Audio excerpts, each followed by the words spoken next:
Welcome to tonight's meeting of the Environment and Planning Committee. I declare the meeting open at 7:01 p.m.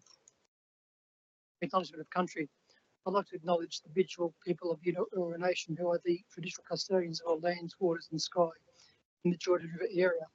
Pay my respects to elders past and present and extend that to all Aboriginal and Torres Strait Islander peoples who live, work and meet on these lands. Apologies. I have an apology from Councillor Tom Arthur. There are no other apologies. Can I have a motion, please, to accept the apologies and grant a leave of absence to Councillor Arthur? Move Councillor Lamprey, seconded by Councillor Ellison.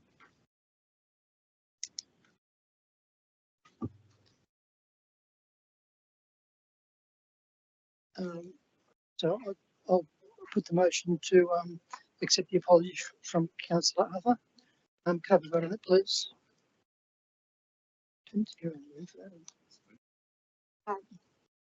Councillor Marnie? Yeah, sorry. For Councillor Allison?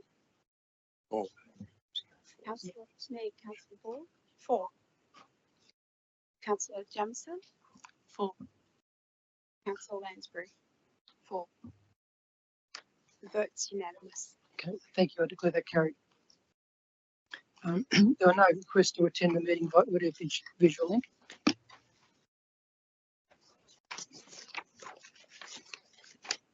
Notice of live streaming of committee meeting. Staff and public are reminded that this meeting is being recorded for minute taking purposes and is also being broadcast live to the public on Council's website in accordance with Section 5 of Council's Code of Meeting Practice. The recording will be made available on Council's website. Code of Meeting Practice. The order of business is shown in the agenda, which has been made available. Staff and public are reminded that this meeting is open. Doors to the meeting room are to be left open unless the meeting moves into a closed confidential session, according to Section 14 of the Code of Meeting Practice. Only if the meeting moves into a closed confidential session will the public broadcasting of the meeting be suspended. Council's Code of Meeting Practice prohibits electronic recordings of meetings without the express permission of Council. Mobile phones must be turned to silent during the meeting. Disclosure of interest. Do any councillors have any interest to declare? Okay, there's no disclosure of interest. Thank you. Public forum. Tonight we have 7 speakers registered for the meeting. The first speaker is Mr. Gavin Sharp in person on item ENV 00325, endorsement of updated Beverly Hills Master Plan exhibition. Go ahead, please, Mr. Sharp.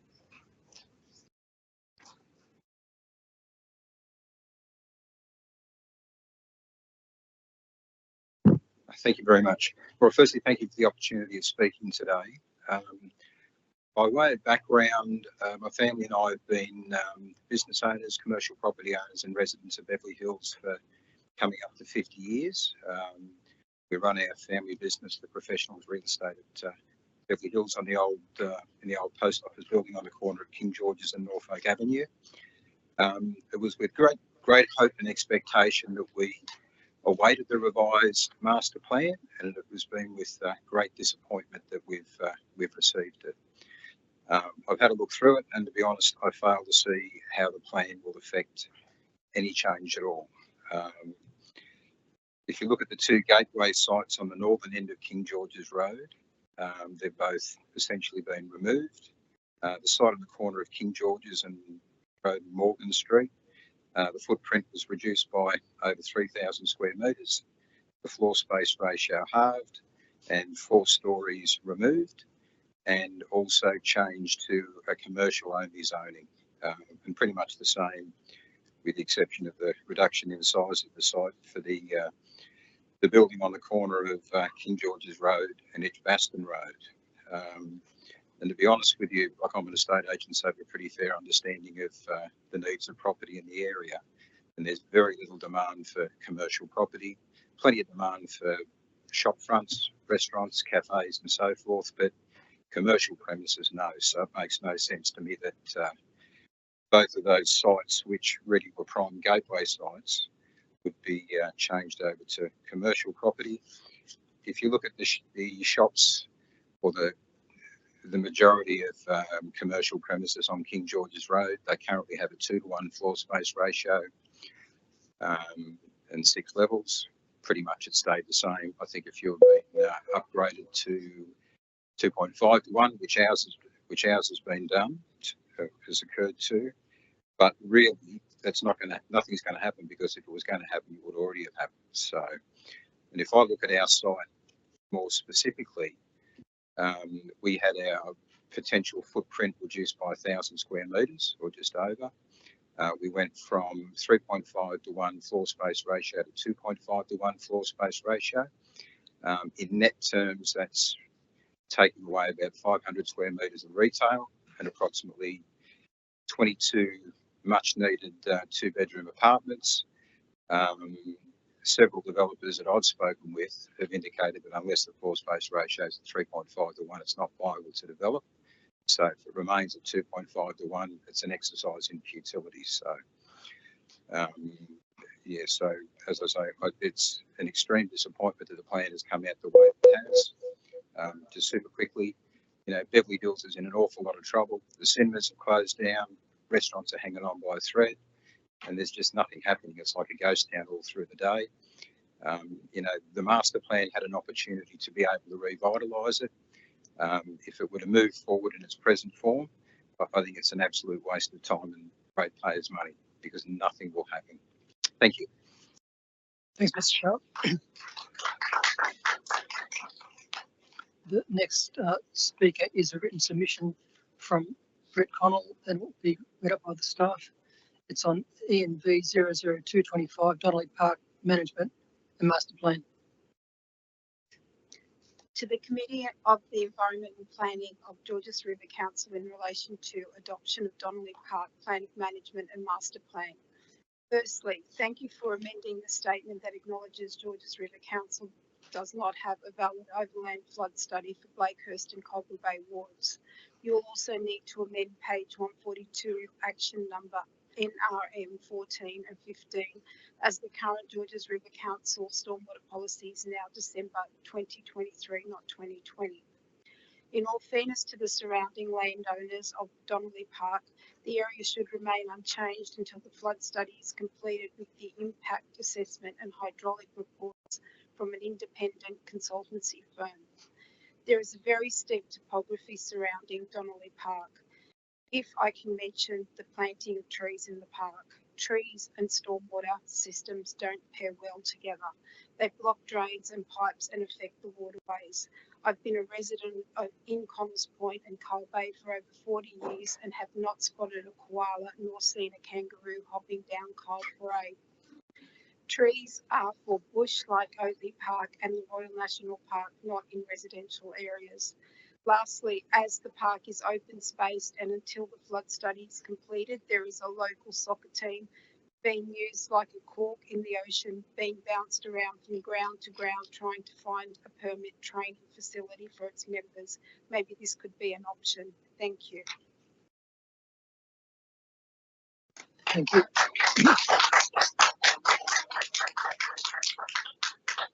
The next speaker is Mr. Danny Dyer, and it's a written submission that we read by the staff on ENV 00325, endorsement of updated Beverly Hills Master Plan public exhibition.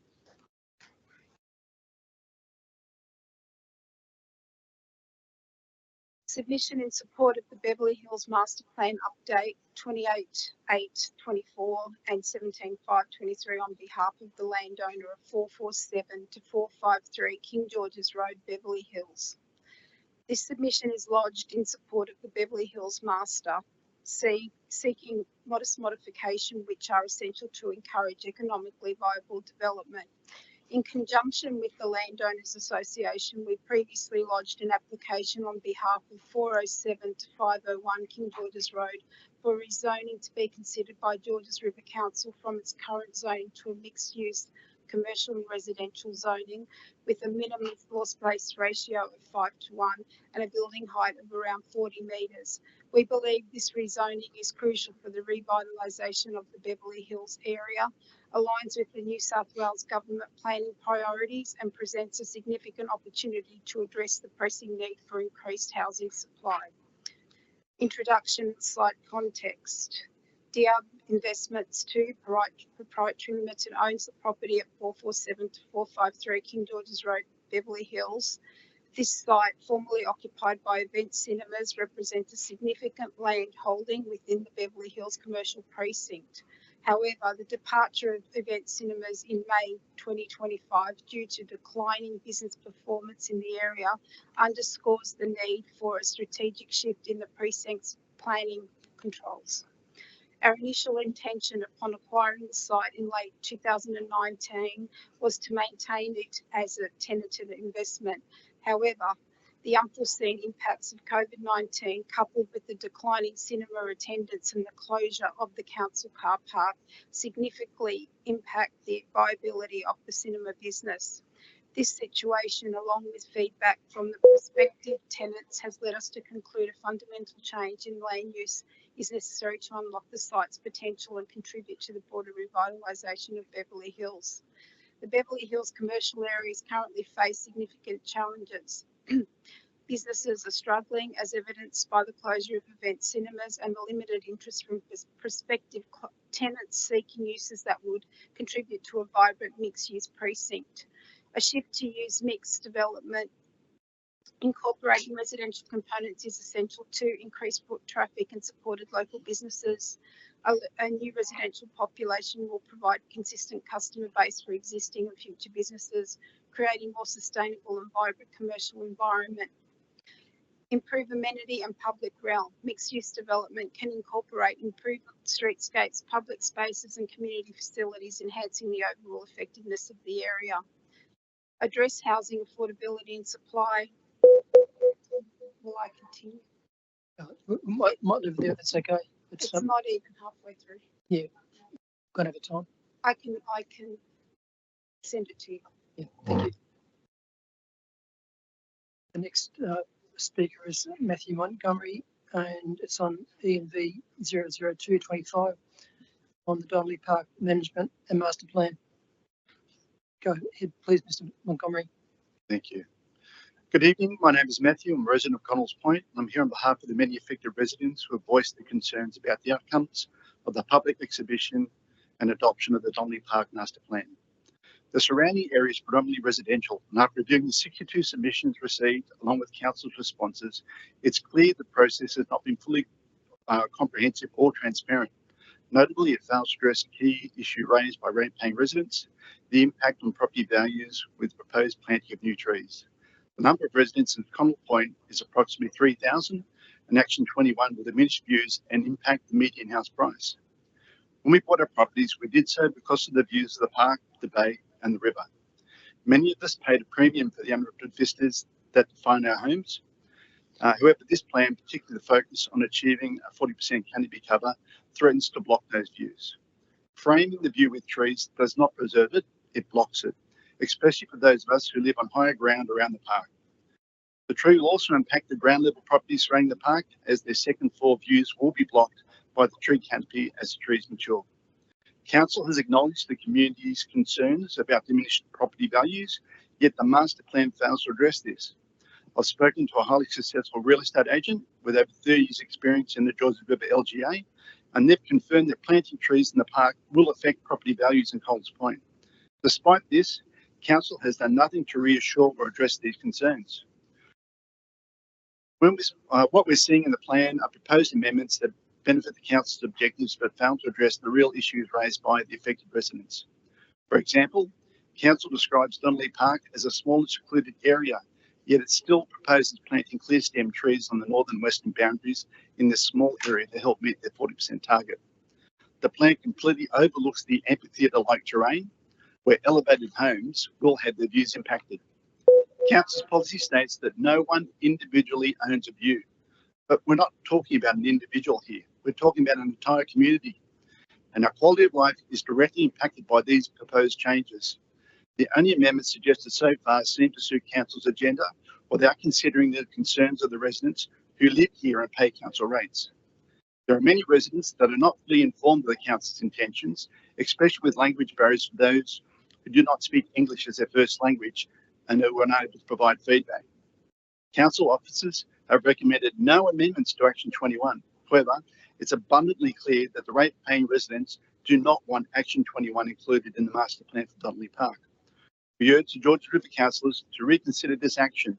We ask that they use alternative location for tree planting in one of the other 63 parks and reserves within the 2 kilometre radius of Donnelly Park to meet the 40% urban canopy target. We hope that common sense will prevail in this instance. Please delete Action 21 from the Donnelly Park master plan and preserve the views and the median house prices of Connells Point. Thank you, Mr. Montgomery.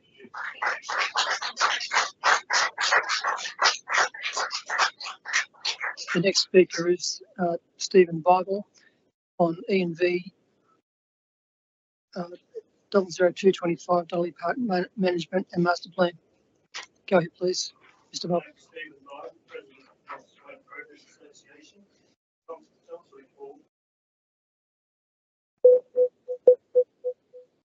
My name is Stephen Bible, President of the Connells Point Progress Association. The Council report of the Planning Committee contains bias and errors. The report on submissions received only states numbers and percentages, then general language, such as several submissions which have been received opposing the tree planting along the northern boundary. Why were the exact number of submissions opposing tree planting along the northern boundary not stated? Paragraph 34 of the report states that Donnelly Park has a tree cover of 11.5%.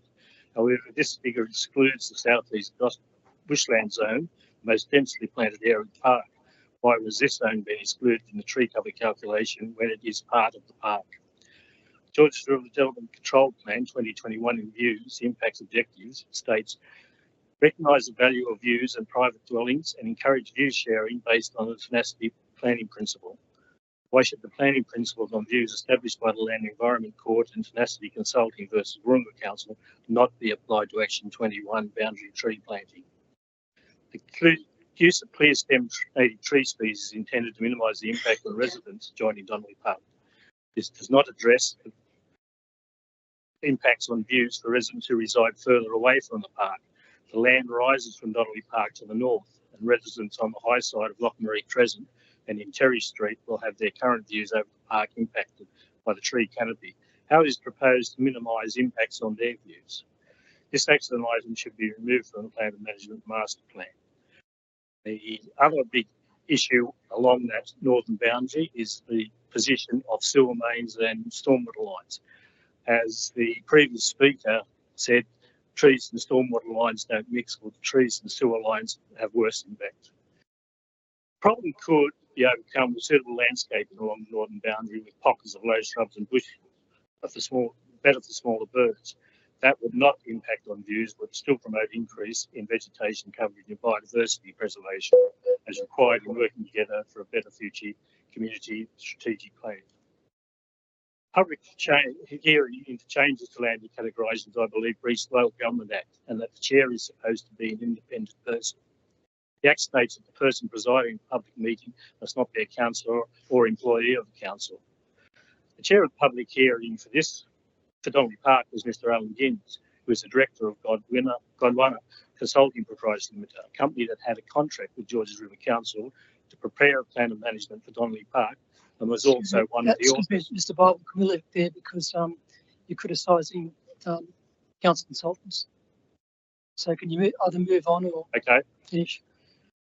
In table, an error in the report to the council. In table 3, amendments to the plan of management of this report, item 5 contains proposed amendments to the plan of management that are still incorrect. Right of footway and easement to train water is in favour of lots 1, 3 and 4 in DP 258892 and lot 22 in DP 816087. Thank you. Thank you.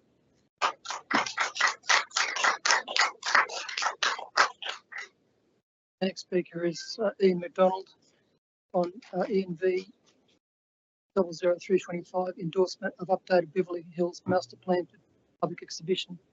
Please go ahead.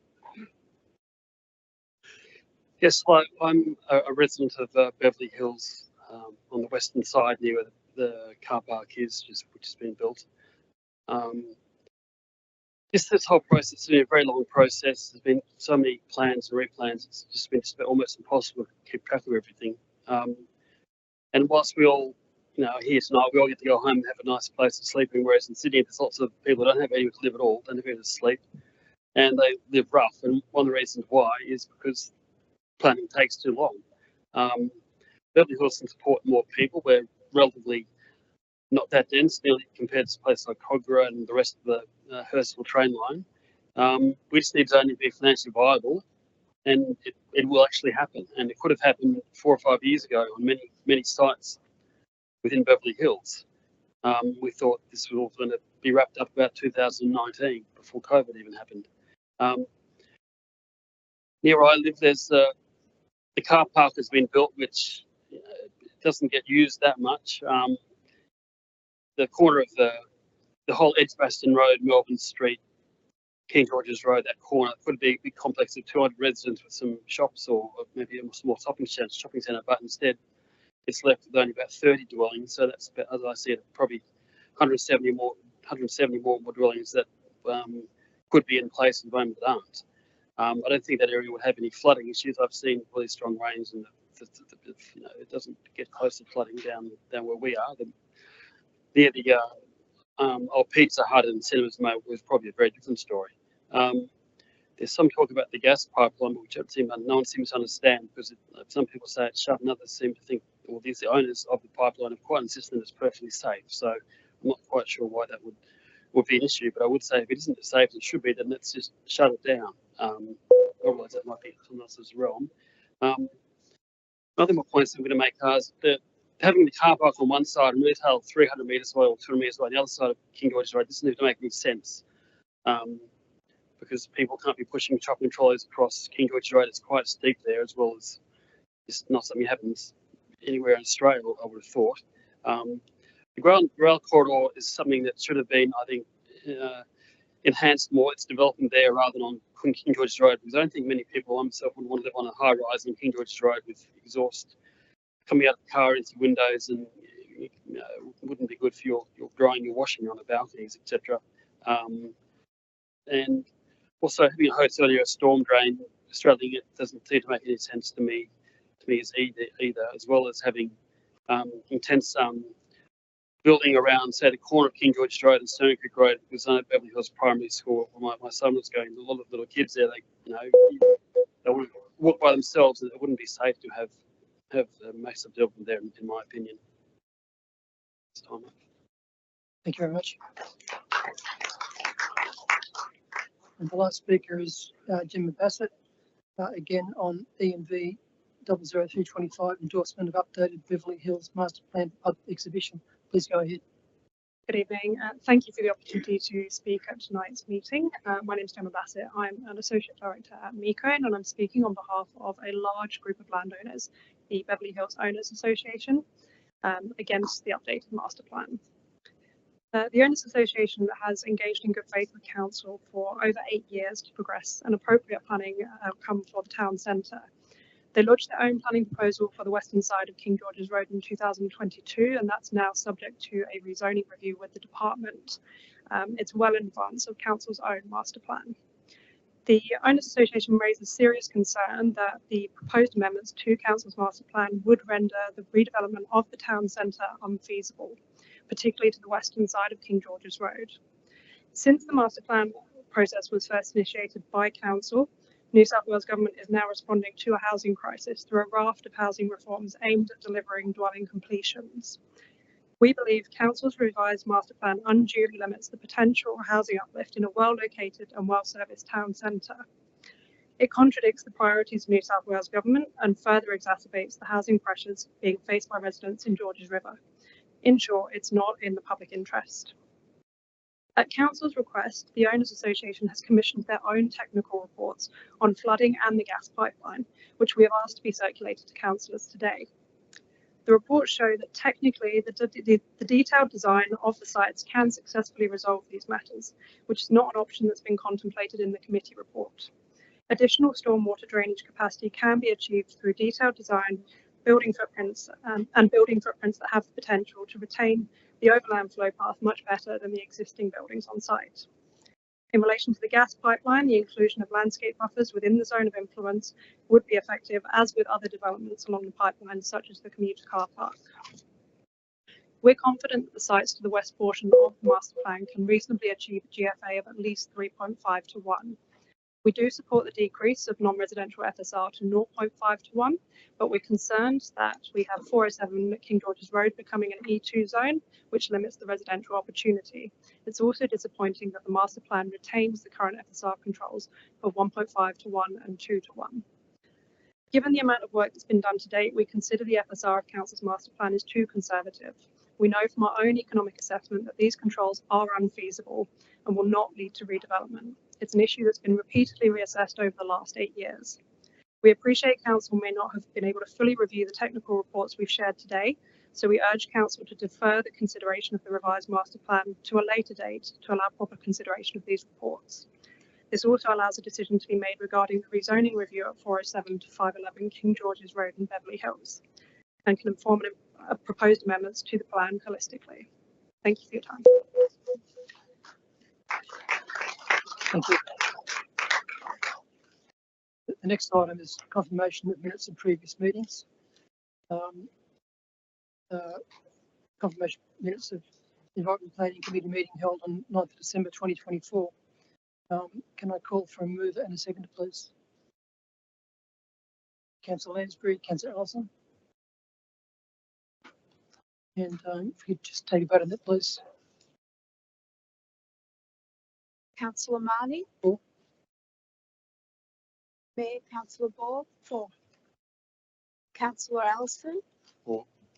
Councillor Jamieson? For. Councillor Lansbury? For. That's 5 votes for, unanimous. Thank you. I declare that motion carried. The next item is ENV 00225, adoption of Donnelly Park Plan of Management and Master Plan. And before we move to any discussion, Mr. Zhu from the staff is going to give us an overview.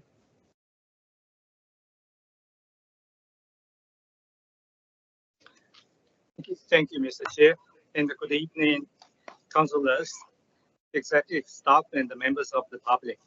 Thank you, speakers, for your comments tonight. Before I start, I would like to note that Alan Jinks from Gondwana Consulting will be available to answer any questions from the committee tonight.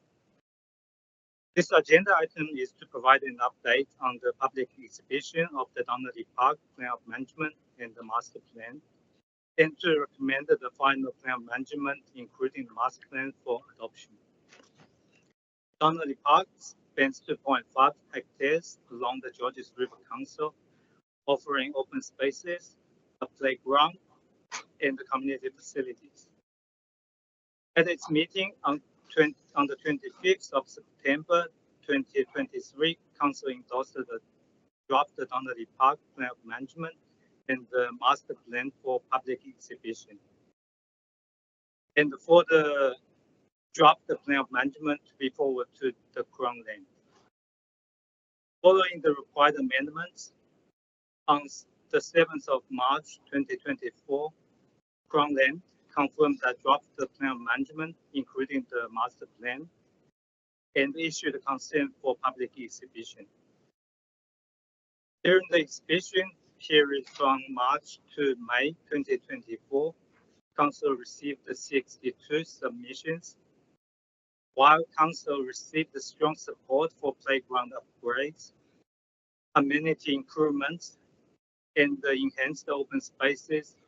Concerns were also raised regarding Master Plan Action 21, particularly tree planting along the northern western boundaries, the proposed pathways, security fencing, and the rubbish disposal, etc., etc.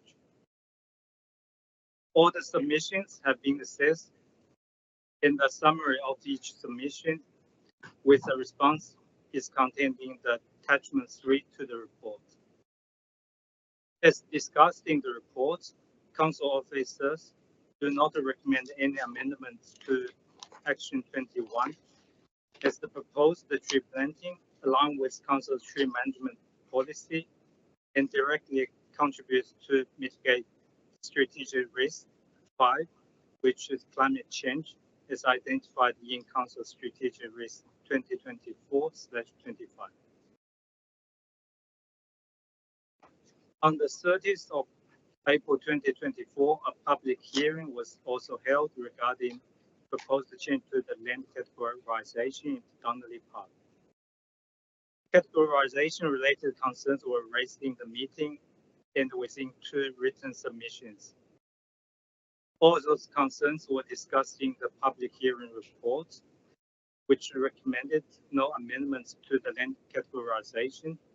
However, the description for the natural area foreshore have been clarified in the plan of management. All the amendments to the draft plan are outlined in attachment 3 and also in table 3 of the report. In summary, the final plan of management aims to enhance amenity, increase urban canopy cover, and improve environmental resilience while balancing the diverse needs of the community. Adopting the final plan of management, including master plan, will ensure the Donnelly Park remains a vibrant, sustainable, and inclusive community space for generations to come. As such, we recommend that Council adopt the final plan of management, including master plan. Upon adoption, the plan will be forwarded to the Department of Planning, Housing and Infrastructure and shared with the community. Thank you. Thanks, Mr. Zhu. Are there any questions or discussion from the councillors, please? Councillor Ellison. Oh, sorry. I'll go back a minute. Could I call for a move and second on that report, please? Councillor Lansbury, Councillor Ellison.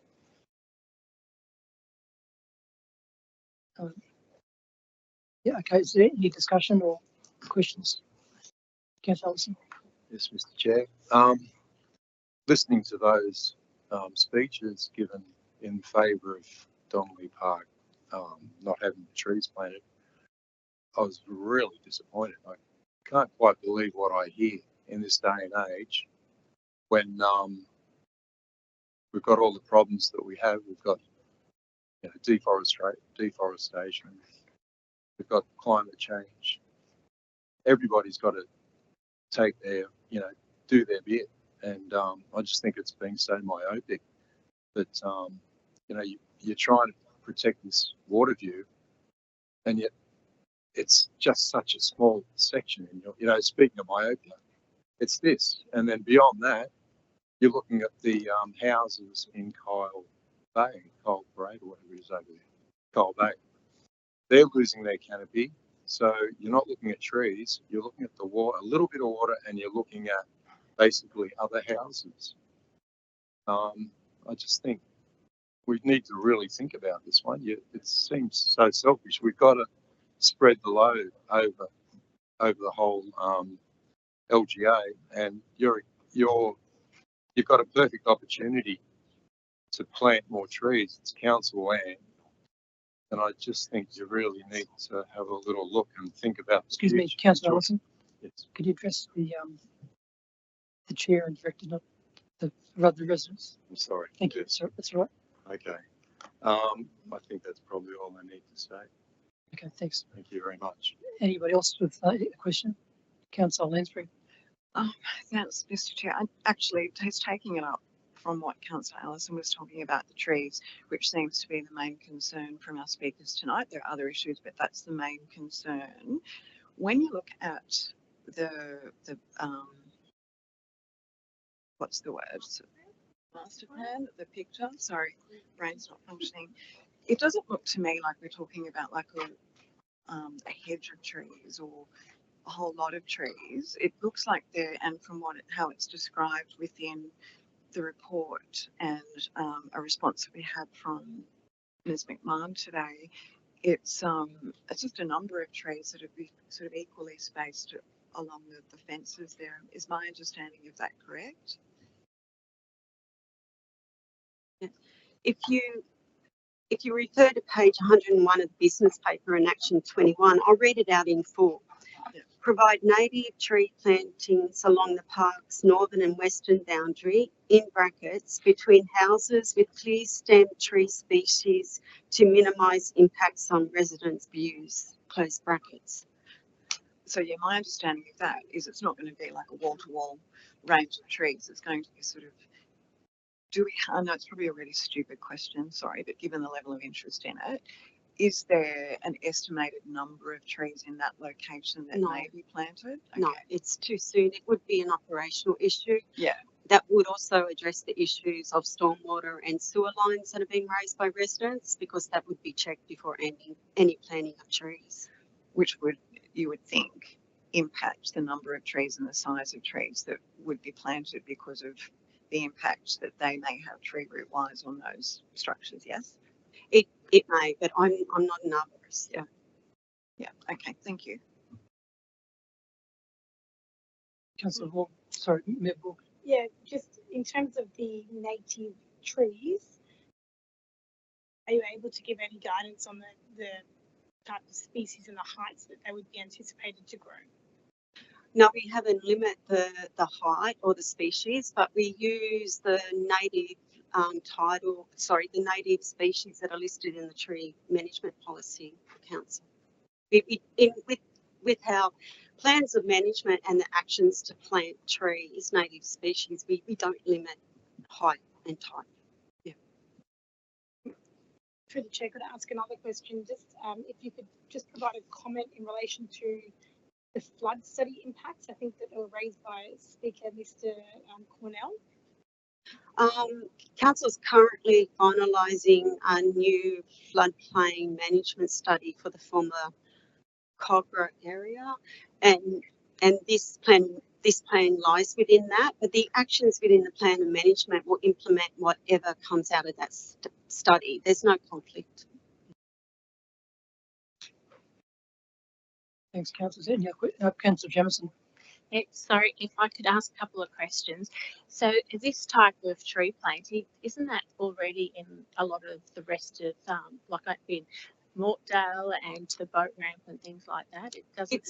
It's an action in all our new plans of management that we plant trees. It's also in accordance with the council's tree policy, the community strategic plan, the local strategic planning statement, our climate action. So it is something we're including in all our plans of management, and we're currently doing in our parks. Yeah, I'll just sort of, because having seen a lot of these trees planted, it actually doesn't make it look worse. It actually does improve the area. It's not about it. I think the view issue, maybe if we go around and look at other or have other samples, it actually improves the area. It doesn't stop the views. You can still have views. I would agree with that comment. If you look at the parts of former Cogra LGA compared to the former Hurstville LGA, Hurstville has a lot more trees. The former Hurstville has a lot more trees than the former Cogra. So there is an urban canopy issue within the former Cogra, and this is our opportunity to plant trees. Trees add to the amenity and also add to area. Trees planted in parks will also expand the areas where people can go and sit in cool when the temperatures are high. Trees have a lot of positive benefits. And I guess maybe if we could have, I don't know, but maybe offline just have a look. But this is actually not going to be impairing the views, and the intention of the plants are not going to be detracting from the area, but they're actually adding as an asset to the area. I just want to clarify that, because from what I can see, I understand it as that. We council officers treat trees as an asset, not a hazard. So these will assist in beautifying the area, trees, and also bring more bird life, more animal life. I mean, trees have a lot of benefits. Councillor Jamieson. Any other questions from the councillors?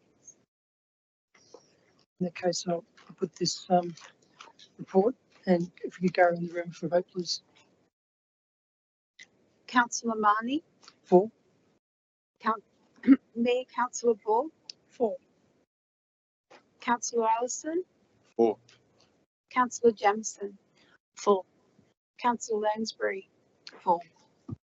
That's 5 votes for, unanimous. Thank you. Declare the motion carried.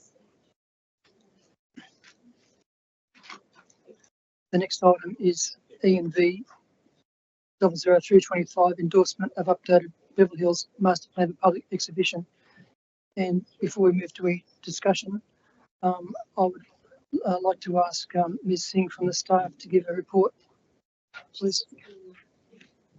Oh, you're right.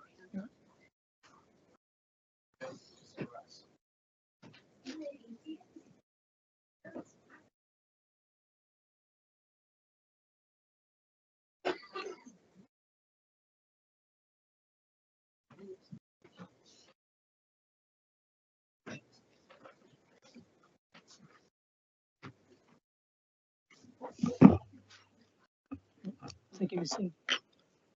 Thank you, Mr. Chair.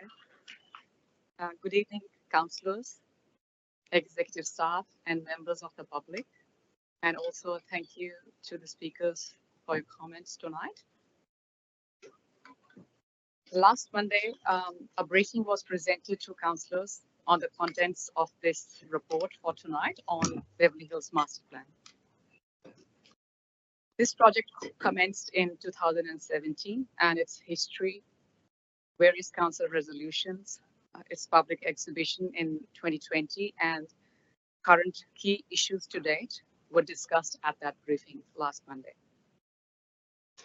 On 24th of April 2023, Council resolved not to proceed with the exhibited master plan for the Beverly Hills Local Centre and endorse certain principles and elements to guide the preparation of a revised way forward master plan for the centre. A consultant was engaged in July 2023 to undertake this work, and a concept master plan was prepared by the end of 2023 on the council resolution, based on the council resolution of April 2023. The progress of this master plan has been delayed due to two issues: flooding and gas pipeline risk. In terms of flooding, on 23rd of October 2023, an overland flow floodplain risk management study and plan for Hurstville, Mortel, Bakehurst wards was adopted by Council. The Biodiversity, Conservation and Science Group of the Department of Climate Change, Energy and Water and State Emergency Services required the preparation of a detailed flood study called Flood Impact Risk Assessment, FIRA, in short form, was with the consideration of the impact of flooding on the proposed densities and pedestrian areas was prepared. In terms of the gas pipeline risk, the risk consultants for the gas pipeline in the northern part of the subject area prepared an assessment for the pipeline, which runs through the northern part of the subject area. The FIRA and the pipeline risk assessment reports have identified necessary amendments to the draft master plan. These amendments result in a departure from the principles and elements that were adopted by Council on the 24th of April 2023 for certain areas within the master plan. This report presents the amendments required to the draft master plan and recommends that Council endorse the finalization and preparation of a draft master plan for the Beverly Hills Local Centre with the proposed amendments as detailed in Table 1 of this report. In summary, the area north of the railway line to Ruddock Lane on the west of King George's Road and to Norfolk Avenue on the east of King George's Road have been modified in response to flooding and gas pipeline risks.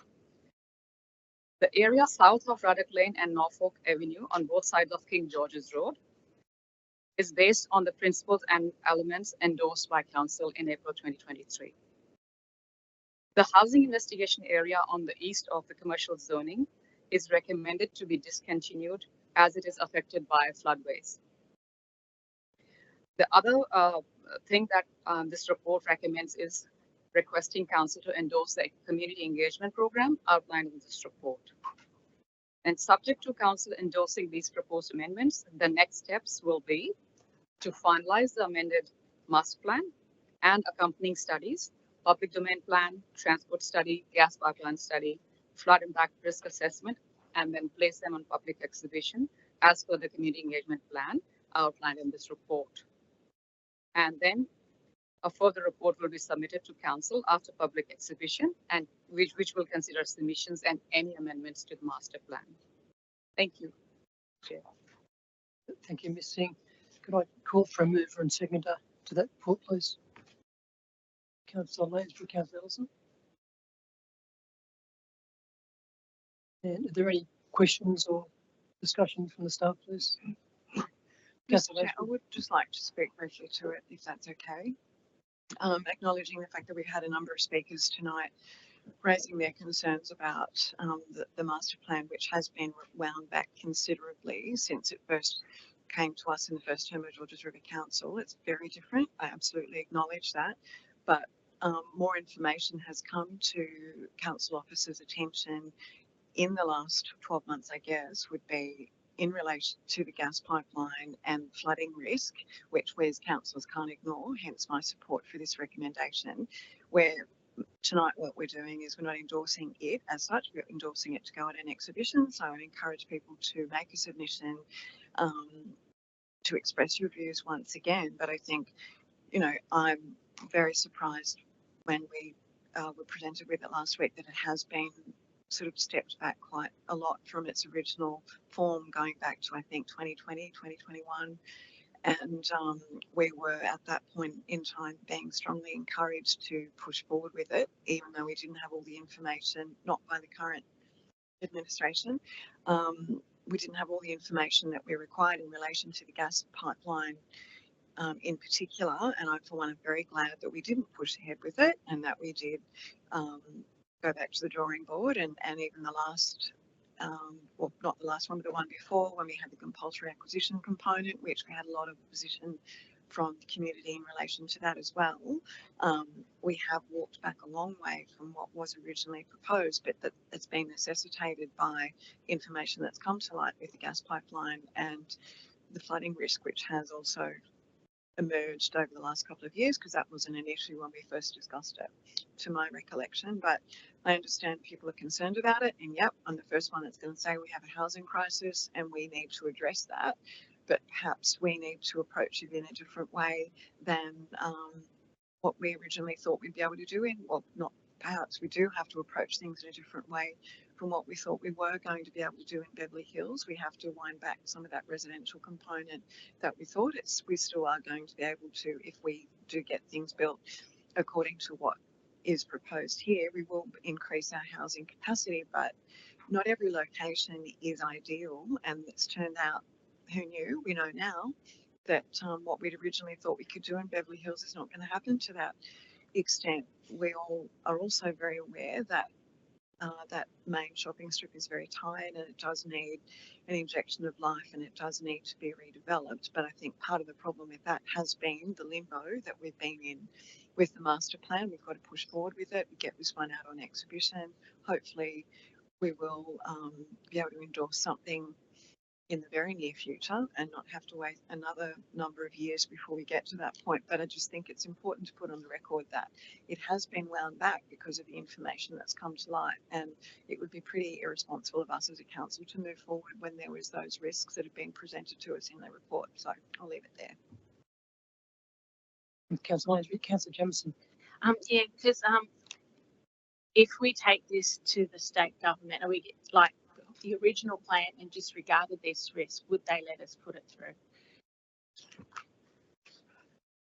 It would have been pulled up because the two risks, hazard and flooding and gas, there are two ministerial directions that when council considers a planning proposal, which is a rezoning, council has to comply with those two ministerial directions, and both of them require the studies, which we have just finalised as of last month. And those studies have taken a full year to do, so we would have been pulled up by the state government to do the studies, and then we would have had to pull back on parts of the master plan. So we're restricted, and it is state government that's going to be restricting. Not that I'm saying we shouldn't be doing it because it's a risk, but I know that there was a report that was provided. Was it by MESCO? Sorry. Council officers haven't received those reports. I've checked today, and yeah, and gas pipeline risk can't be addressed by landscaping. So I'll just make that comment as well. But if you look at the reports and if there's anything to do, like there will be an opportunity when the master plan goes on exhibition. I'm sure we will be receiving consultant reports from other property owners, and we will review all those reports. But what you have before you today is based on 12 months work, advice from SES, advice from the Department of Environment and Climate Change. They both recommend that we don't increase densities, residential densities within the floodway. We also have received a gas line risk report, which the Department of Planning have supported to be used for strategic planning purposes, and that indicates there is a strip of land along the railway line that we shouldn't increase residential in, and that's what the report recommends. It's based on the facts that we have today. So if we have, is it possible that in the future we can try and do something maybe on the other side or look at other opportunities? But would it be wiser just to push this report through and then do another one so we can get some sort of housing in? Through you, Mr. Chair.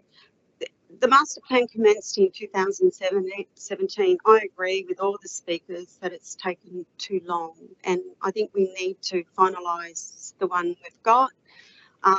We will be reviewing our local strategic planning statement and looking in conjunction with the council and looking at other housing investigation areas. So we will be looking at further opportunities. But in terms of this master plan, what you have before you is what's been recommended by officers based on the studies. Well, the report recommends that we go ahead with what the reduced master plan. I think we should go ahead and finalise it. Any other questions? I'd just like to make some comments speaking for the motion, if I could. I acknowledge that, like Ms McMahon has said, that the master plan has taken a long time to get to this point, and master plans do take time. And the report that's before us is not what I think any of us probably anticipated. Once we did endorse those principles and elements that was to guide the master plan, at that point in time, that gave the staff the direction to complete the technical studies, which they've now done. I understand from our briefing that the flooding risk and management has changed drastically since the Lismore 2022 floods. Yes, that's correct, which has shaped probably the feedback that we've received through the SES and the like. Our challenge at council, I think we can't ignore the technical studies, we can't ignore the technical findings. They are technical, they're not a political statement, they're professionally written technical reports, so we are obliged to follow them.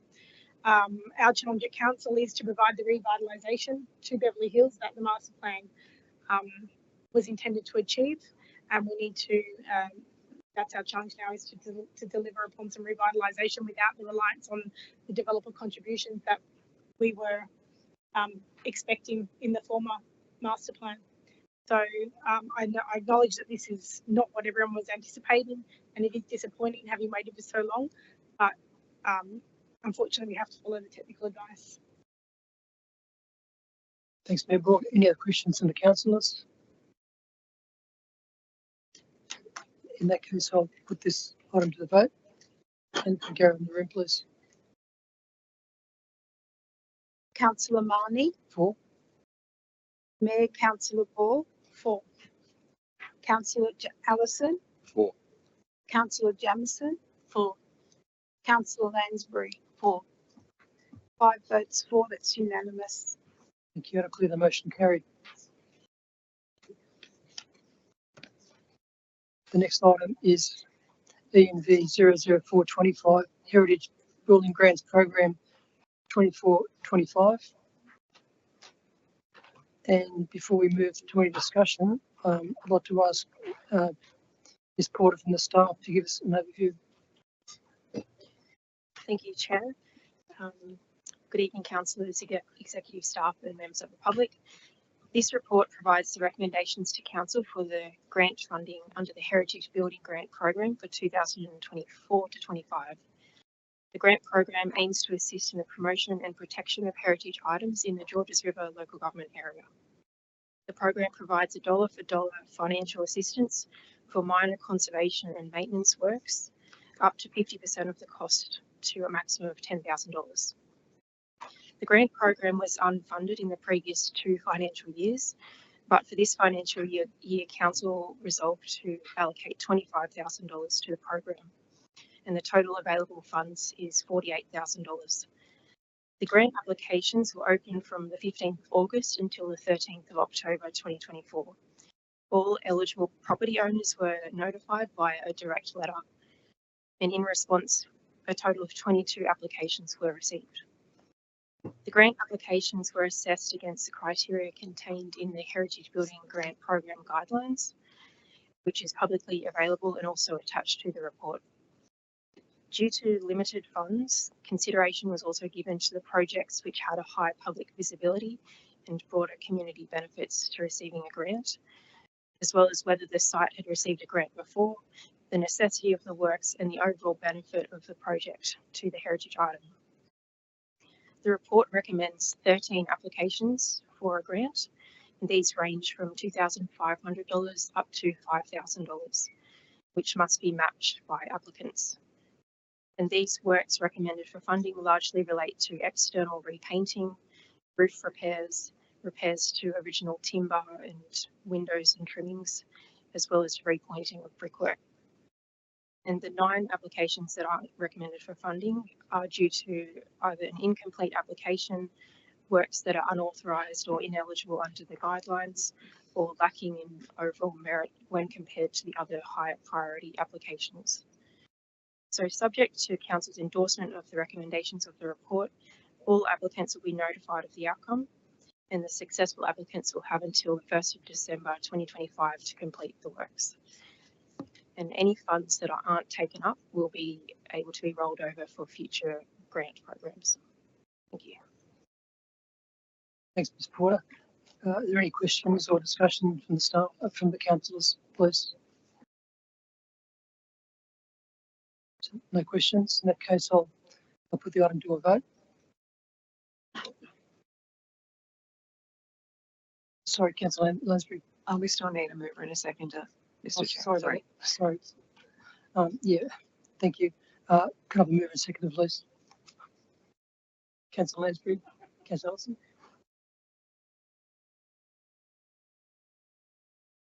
Yeah, my apologies, and thank you again, Councillor Lansbury. Could we go to a vote now, please? Councillor Marnie. For. Mayor Councillor Ball. For. Councillor Allison. For. Councillor Jamieson. For. Councillor Lansbury. For. That's 5 votes for, unanimous. Thank you. I declare the motion carried. The next item is ENV 00525 Development and Building Q1, Q2 Metrics Report. And I'd like to ask Ms. Elias and the staff to give us an overview, please. Thank you, Mr. Chair. Just in brief, this report actually provides the Q1 and Q2 metrics for the development and building section. It's a very basic overview. There's a lot of numbers in there. I'm not sure if you wanted me to go through them in detail, but they're there for your information. Some of the work that we're doing around trying to make some improvements have already kind of taken shape, and we're looking at starting to implement most of them. We started doing that as of this year. I'm happy to take any questions about those details in the report. Okay, can I firstly ask for a mover and seconder?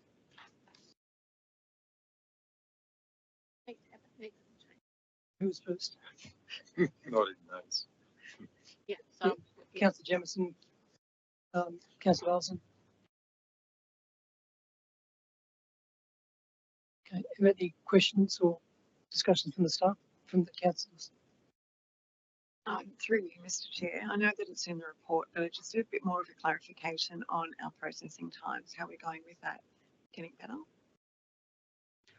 Through the chair, yeah, we are slowly getting better. You're probably not going to see them so much in the results that are presented to you, but week by week, I'm noticing a change in the, a bit of a shift in the way that we're doing business, which have made some improvements there. Councillor Jamieson. I was just going to ask, how long do you think it'll take before we see real change? Like I know it takes time to do it. You're not going to get it done in like a short period of time. I think that you'll probably start to see some change after this financial year. Yeah. There are a lot of moving parts to this, part of which is recruitment, which I'm not sure if you've seen. There's a whole stack of ads out now for filling those vacancies, and they're very critical in, getting these numbers right. So that's a small part of it, but yeah, massive reliance on actually filling those positions. Mayor Borg. Yes, Ms. Eliza, you've mentioned that you're starting to make some changes, to make some improvements. Could you just call out what you think are one or two of the main changes that you think is providing benefit? So there are some internal changes to the process, making sure that we're minuting meetings, putting them up on the system. This will cover us in the case of vacancies and people moving around and things like that. I've taken some cues from some of our discussions as well, and a few of them from the customer experience side of things. Any other questions from the councillors? In that case, I'll put the item to a vote. You're in the room, please. Councillor Marnie, 4. Mayor Councillor Ball, 4. Councillor Allison, 4. Councillor Jamieson, 4. Councillor Lansbury. 4. That's 5 votes for, unanimous. I declare that motion carried. Thank you. The next item is E&V 00625, outcomes of public exhibition, planning proposal for 84D Roberts Avenue, Mortdale. And before we move to any discussion, I'd like to ask Mr. Zhu from the staff to give us an overview, please. Thank you, Mr. Chair. The next agenda item is to provide an update on the outcomes of the public exhibition for planning proposal PP 2024/0003. This planning proposal seeks to amend the clause 5 under Schedule 1 of the Georges River Local Environmental Plan 2021 to permit a medical center as an additional use at 84D Roberts Avenue, Mortdale. 84D Roberts Avenue is also known as Mortdale Plaza. Mortdale Plaza is already a well-established retail hub featuring a Woolworths supermarket, a pharmacy, a gym, and various other services. Adding a medical center would complement these existing uses, creating a more comprehensive neighborhood service center that reduces travel distance for residents and the workers. At its meeting on the 26th of August 2024, Council resolved to support the proposed amendment and forward the planning proposal to the Department of Planning, Housing and Infrastructure for gateway determination. After reviewing the planning proposal, the department issued a gateway determination on the 30th of September 2024. The gateway conditions authorized the planning proposal to go on public exhibition and for the council to act as the local plan-making authority. The public exhibition ran from 6th of November to 6th of December 2024.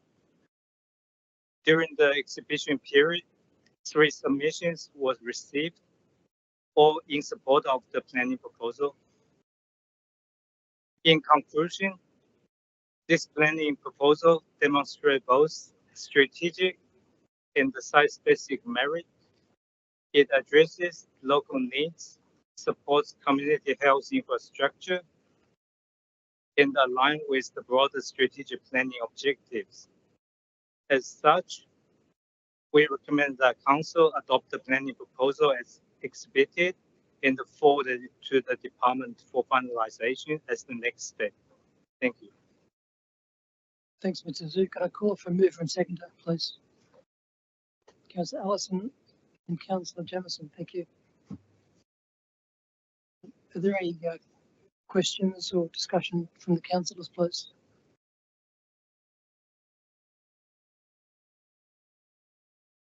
Okay, no questions or discussion. In that case, I'll put it to a vote. Councillor Marnie. For. Mayor Councillor Ball. For. Councillor Allison. For. Councillor Jamieson. For. Councillor Lansbury. For. That's 5 votes for, unanimous. Thank you. I declare the motion carried. And there being no other business on the agenda, I declare this meeting closed at 8:08 p.m. Thank you.